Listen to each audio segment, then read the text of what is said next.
నమ్మకం అమ్మ లాంటిది. మా మీద మీ నమ్మకం మిమ్మల్ని తప్పకుండా అమ్మని చేస్తుంది.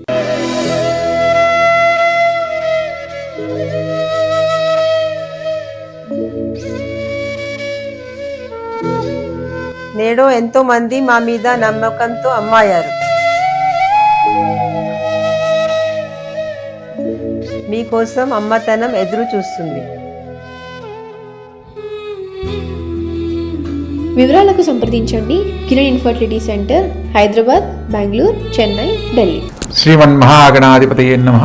విశ్వకర్మ పరబ్రహ్మణే నమః. ప్రతి ఒక్కరి జీవితంలో ఆనందకరమైన జీవితాన్ని పొందడానికి ఎన్నో రకాలుగా ప్రయత్నాలు చేస్తూ ఉంటారు. ప్రస్తుత కాలంలో మనకు ఈ ఫిబ్రవరి 23వ తారీఖు నాడు ఉదయం 11:34 నుండి మార్చి 1వ తారీఖు మిడ్నైట్ 12:34 వరకు పంచగ్రహ కూటమి పేరుతో 5 గ్రహాలు కుంభరాశిలో సంచరించబోతున్నాయి.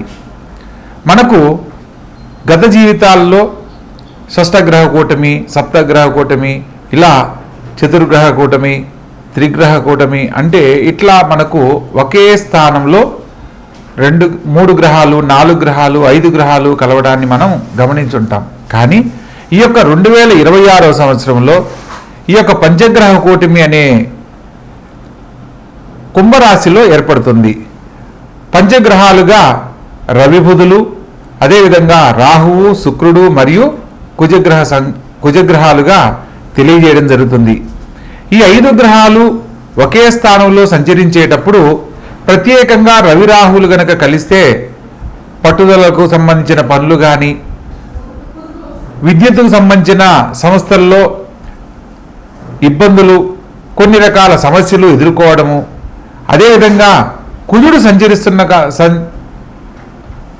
సంచరిస్తున్న కారణంగా మాటకు సంబంధించిన కొన్ని మాట్లాడే సందర్భంలో ఆలోచించకుండా మాట్లాడడం వల్ల, తీసుకునే నిర్ణయాల వల్ల ఎదుర్కొనే సమస్యలు, అదేవిధంగా శుక్రుడు ధనానికి, ఆర్థిక లాభానికి అధిష్టాన దేవుడుగా, బుధుడు బుద్ధిబలానికి, తెలివిగా మాట్లాడే జ్ఞానానికి అధిష్టాన దేవుడుగా మనకు గ్రహాల యొక్క స్వభావాలు తెలియజేస్తూ ఉన్నాయి.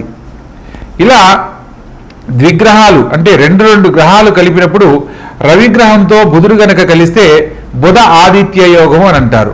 ఈ బుధ ఆదిత్య యోగము చాలా యోగ్యమైనది. వారి జీవితాలలో ఉన్నతమైన జీవితాన్ని, పేరు ప్రతిష్టలు పొందే విధంగా అనుకూలిస్తుంది. అదే సందర్భంలో శుక్రుడు గనక కలిశారు అంటే ఇక్కడ ఈ యొక్క శుక్రుడు ఎప్పుడైతే కలుస్తాడో బుధాదిత్య యోగ ఫలితాన్ని సంపూర్ణంగా పొందలేకపోవడానికి కారణమవుతుంది. శుక్రుడు చేరడం వల్ల ఏదైతే బుధాదిత్య యోగంలో మనం పొందాలనుకున్న ఫలితాలను ఆయన ఇవ్వనీయకుండా చేయడం అనేది జరుగుతుంది.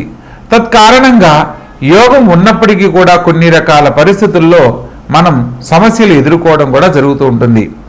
అదేవిధంగా ఈ యొక్క పంచగ్రహ కూటమి విశిష్టత గురించి తెలుసుకుంటూ ఒక్కొక్క రాశుల వారిగా ఏ రాశుల వారికి శుభాశుభ ఫలితాలు, మిశ్రమ ఫలితాలు, ఏ పరిహారాలు ఆచరించడం వల్ల మిగిలిన రాశులకు అత్యుత్తమమైన ఫలితాలు పొందుతారు అన్న విషయాన్ని మనం వివరంగా తెలుసుకుందాం.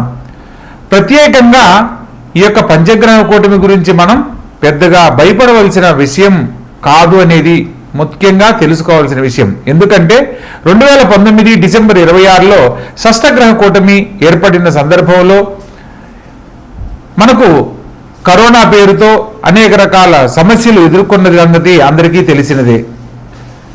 ఎక్కడైతే ఈ యొక్క శని భగవంతుని యొక్క స్థానంలో ఈ యొక్క పంచగ్రహ కూటమి జరగడం కారణంగా భారీగా జనసమూహం ఏర్పడే ప్రదేశాలలో కొన్ని ఇబ్బందులు ఎదుర్కోవడానికి అవకాశం ఉంటుంది.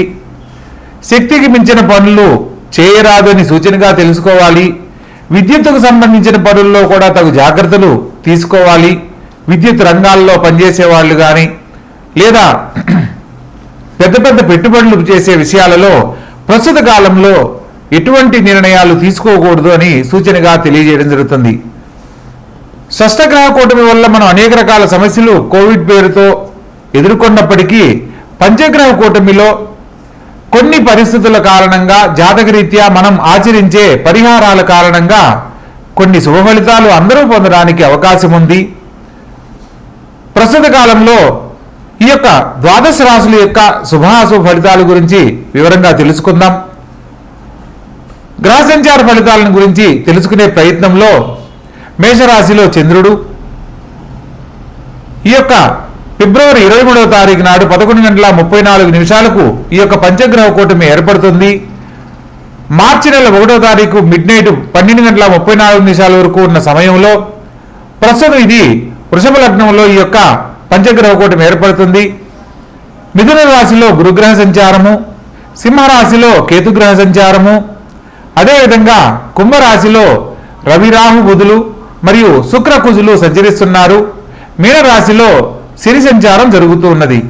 ప్రస్తుత కాలంలో మీనరాశి వారికి ఏలినాడు శని జరుగుతుంది. అదేవిధంగా మేషరాశి వారికి కుంభరాశి వారికి కూడా ప్రత్యేకంగా ఈ యొక్క శని భగవంతుని యొక్క స్వక్షేత్రమైన ఈ యొక్క కుంభరాశిలో పంచగ్రహ కూటమి జరుగుతున్న కారణంగా ఒక్కొక్క రాశుల వారీగా వివరంగా తెలుసుకుందాం.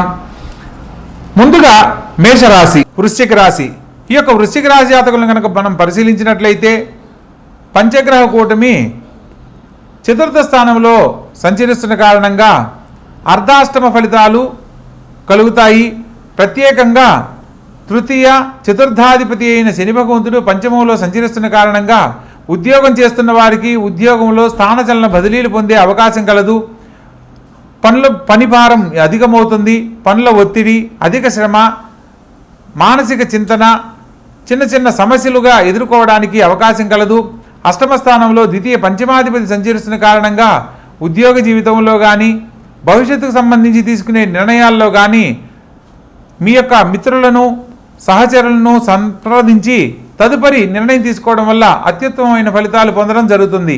అదేవిధంగా చతుర్థ స్థానంలో రవి బుధులు శుక్ర రాహువులు కుజుడు సంచరిస్తున్న కారణంగా విద్యార్థి దశలో ఉన్నవారికి వారి యొక్క అత్యధిక శ్రద్ధను బట్టి విద్యలో ఉన్నతమైన మార్కులు సాధించే అవకాశం ఉంటుంది. కుజగ్రహ సంచారం కూడా జరుగుతుంది కాబట్టి విద్యార్థులు విద్య యందు తప్పనిసరిగా ఖచ్చితమైన నిర్ధారణతోటి చదవాలి, ప్రత్యేకమైన శ్రద్ధను కలిగి ఉండాలి అని సూచనగా తెలియజేయడం జరుగుతుంది. లేదా విద్యార్థులు కూడా మిశ్రమ ఫలితాలు పొందే అవకాశం కలదు. ప్రత్యేకంగా రాజ్యస్థానంలో కేతుగ్రహ సంచారం జరుగుతున్న కారణంగా రాజకీయ రంగంలో ఉన్నవారికి కొంత అనుకూలంగా ఉన్నప్పటికీ కూడా పై అధికారుల చేత మాట పట్టింపులు ఏర్పడే అవకాశం ఉంటుంది. కాబట్టి మాట్లాడే సందర్భంలో ఆచితూచి వ్యవహరించడం, సంయమనం పాటించడం తప్పనిసరి. ముఖ్యంగా ఈ యొక్క రాశి వారికి సూర్య భగవంతుని ఆరాధనతో పాటు విష్ణు సహస్రనామ పారాయణ చక్కని ఉన్నతమైన జీవితాన్ని అందిస్తుంది. గురువారం నాడు గురుగ్రహానికి సంబంధించి శనగలు దానమివ్వడము, పసుపు రంగు వస్త్రము మరియు పీచిదీయని టెంకాయ 1, 2 ఇస్తరాకులు బ్రాహ్మణునికి దక్షిణగా సమర్పించి మీ మనసులో ఉన్న కోరికను కనుక చెప్పుకున్నట్లయితే గురుగ్రహ ప్రభావం చేత శుభ ఫలితాలు పొందడానికి అవకాశం ఉంటుంది.